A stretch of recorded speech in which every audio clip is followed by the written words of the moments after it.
Muy buenas noches, amigos de todo el país. Bienvenidos nuevamente a Edición Nocturna. Estoy en la grata compañía del compañero Héctor Martes Pérez, quien es jefe de redacción del periódico El Caribe y forma parte integral de este programa. Yo soy Miguel Guerrero y ambos estamos muy orgullosos y contentos de poder estar con ustedes en sus hogares esta noche. Buenas noches, Héctor. Buenas noches, Miguel. Miguel, tú sabes que se ha estado comentando durante las últimas horas, sobre todo en las redes sociales. Ya uno tiene las redes de referencia porque claro, ese es como el termómetro de por dónde anda. Como una fuente de información también. Es cierto que no todo el mundo tiene internet, no todo el mundo tiene redes sociales, pero yo creo que es un instrumento que permite saber qué es lo que está pensando, por lo menos una gran parte de la población. Además, ya en estos tiempos, lo que muchas veces se origina en las redes pasa a los medios de comunicación. Nosotros estamos obligados a tenerlo como medio de referencia. Por ahí nos enteramos de cosas. Es verdad que también salen muchas desinformaciones, pero ahí entonces entra el trabajo de nosotros de auscultar, de verificar y de comprobar la veracidad de los hechos. Hay un artículo, una versión de un artículo del político y escritor, poeta, Tony Raful, que se está comentando mucho. Yo lo estoy viendo en las redes sociales, pero obviamente en el periódico El Listín Diario, que fue donde se originó, también se ha dado seguimiento. Es una versión de que Johnny Aves, el que fuera jefe del Servicio de Inteligencia Militar en la dictadura de Rafael Leónidas Trujillo, supuestamente se encuentra vivo en este momento. La versión que uno siempre ha oído es que lo mataron en Haití. Creo que esa es la versión más socorrida, ¿verdad? Entonces hay una versión que Tony Raful la publica en un artículo y que promete incluso dar más detalles en una próxima entrega. ¿Qué opinión te merece? Bueno, lo primero, para las nuevas generaciones que no habían oído hablar del SIN, el Servicio de Inteligencia Militar, tengo que añadirle que el servicio militar obligatorio, Servicio de Inteligencia Militar, perdón, era la policía represiva, la policía política del régimen. Era el equivalente de la Gestapo dominicana. La Gestapo, que era la policía represiva del régimen nazi durante la época de Hitler. Era su equivalente aquí en la República Dominicana. Y Johnny Aves García fue en los últimos años de la era de Trujillo el jefe de esa policía represiva. Esa policía represiva tenía centros de tortura, uno en el kilómetro 9 de la autopista que va hacia el este, es decir, muy cerca de San Isidro, y otra en la otra parte opuesta de la ciudad de Santo Domingo, que se llamaba La 40. Ambas, después de muerto Trujillo, durante el gobierno de Joaquín Balaguer, se eliminaron y se borraron todas las huellas físicas de esos dos centros de tortura, que para mí fue un gravísimo error. Incluso para mitigar la reacción que pudo haber ocasionado esa supresión de esos dos centros de tortura, como quedaran como museo del ultraje a la libertad de expresión y como una forma de que no vuelva a ocurrir jamás esto, se construyó una iglesia donde funcionaba en la casa de la 40, como se le llamaba. Ahí llevaban a los presos políticos y los torturaban. Había incluso una famosa silla eléctrica que le daban electricidad con electrodos, se lo daban en los genitales, en las orejas, en los ojos, en la espalda, y le daban latigazo a la gente, y luego le echaban incluso alcohol sobre las heridas abiertas. Es decir, eran una forma de tortura verdaderamente espantosa, que ni siquiera existieron en regímenes como el nazi. Y eran torturas, y la tortura se usaba entonces para sacar información de una gente que le interesaba, de un adversario de un régimen que le interesaba al gobierno. Pero una vez obtenida esa información, bueno, el preso se quedaba ahí y ya no lo volvían a torturar, lo mataban o lo dejaban libre, etcétera, etcétera. Aquí seguían torturándolo incluso después de haberle sacado toda la información que esa persona podía dar. Entonces, el señor Johnny Aves García era el jefe de en una etapa última de la era de Trujillo. Cuando muere Trujillo... Eso solo existió en la dictadura, supongo, ese organismo. Bueno, existió con diferentes nombres. Con otro nombre. Eso se hizo mucho más cruel y se hizo más intenso en los últimos años de la era de Trujillo, después de 1955, 56, tuvo varios jefes, pero el más temible de todos y el que creó una peor fama fue sin lugar a dudas Johnny Aves García. Era un tipo siniestro y cuando tú lo veías era un hombre, era gordiflón, vestía de militar, era coronel del ejército, no era un coronel de carrera, él se inició incluso como cronista deportivo. Esos fueron sus primeros antecedentes. Se hizo cursos de inteligencia en el exterior. Trujillo lo utilizó para hacer muchas maldades en el exterior. Dicen que formó parte de la conspiración que culminó con el asesinato de Castillo Armas, que era presidente de Guatemala. Y participó en muchísimas cosas. Fue fue la persona que instruyó al grupo, al equipo de venezolanos que Trujillo refugió aquí y que organizó el atentado contra Rómulo Betancourt en 1960. Todas esas cosas la organizó y participó en ella Johnny Aves García. Era un tipo verdaderamente siniestro. Sanguinario. Cuando muere Trujillo y termina el régimen y se van los Trujillos en noviembre, a finales de noviembre de 1961, y Balaguer queda solo aquí en el país,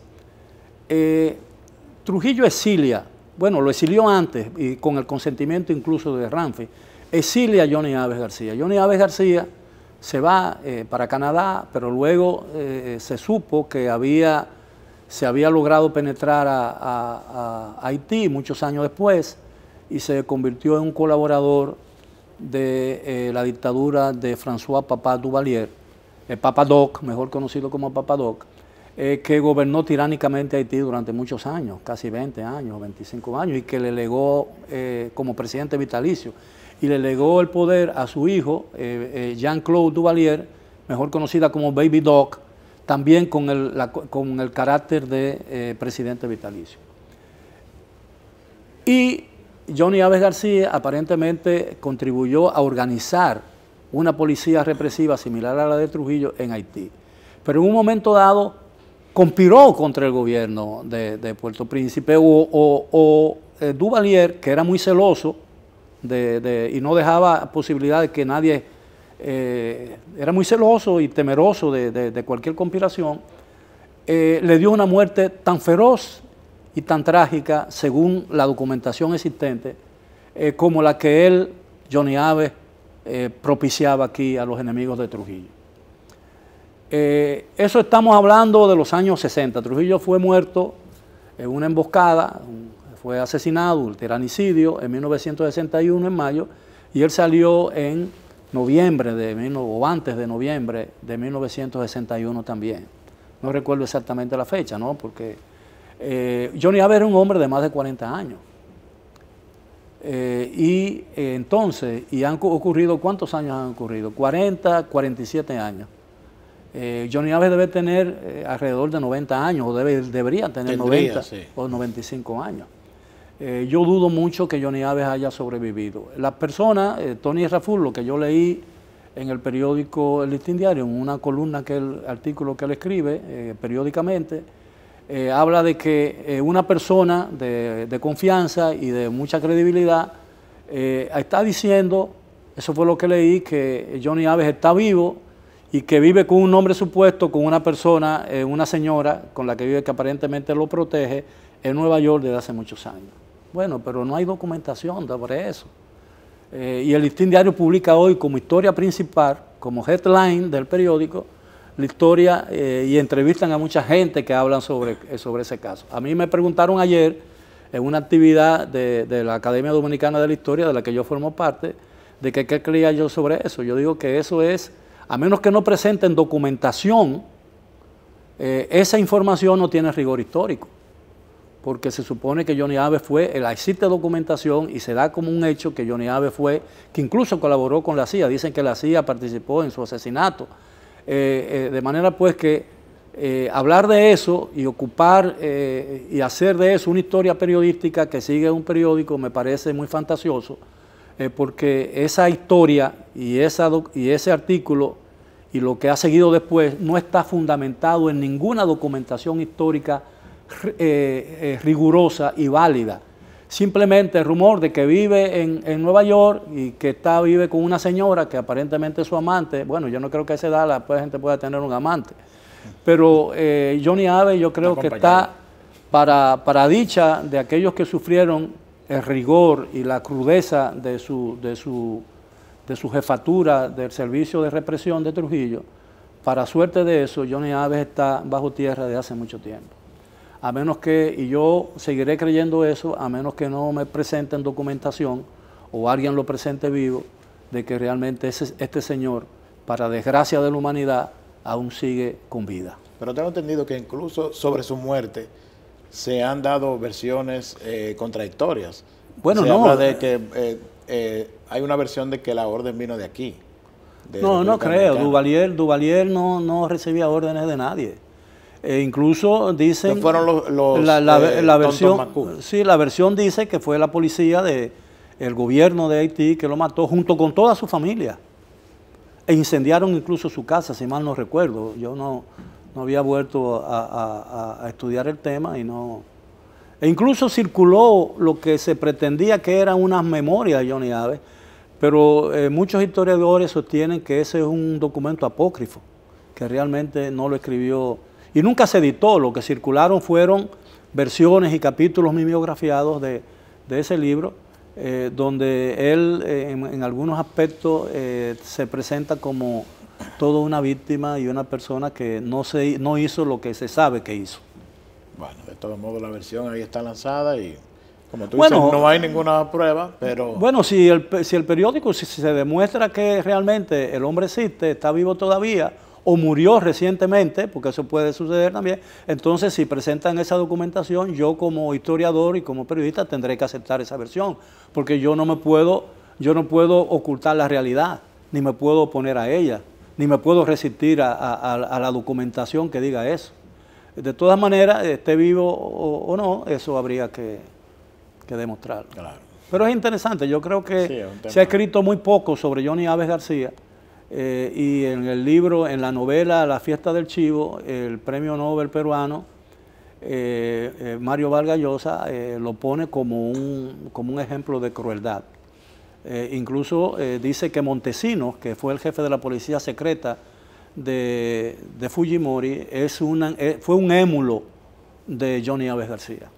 Y los temas relacionados con la dictadura aquí generan mucho interés. O sea, por ejemplo, los libros que tienen que ver con personajes, con hechos, con anécdotas sobre la dictadura de Trujillo, despiertan interés incluso entre la juventud.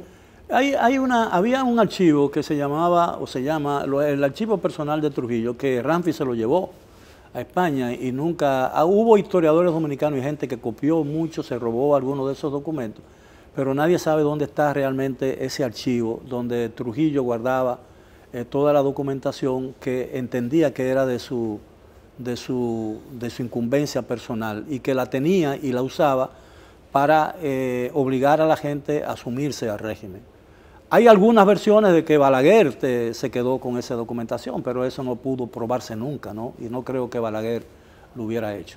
Bueno, ha sido todo por hoy en nuestro segmento de comentarios. Vamos a hacer una pausa. Después de ella venimos con una interesante entrevista con un destacado abogado dominicano, el doctor Juan Miguel Castillo Pantaleón, para hablar de temas como la frontera, la sentencia famosa de San Francisco de Macorís y la reelección y la reforma constitucional. Siga con nosotros, regresamos después de la pausa.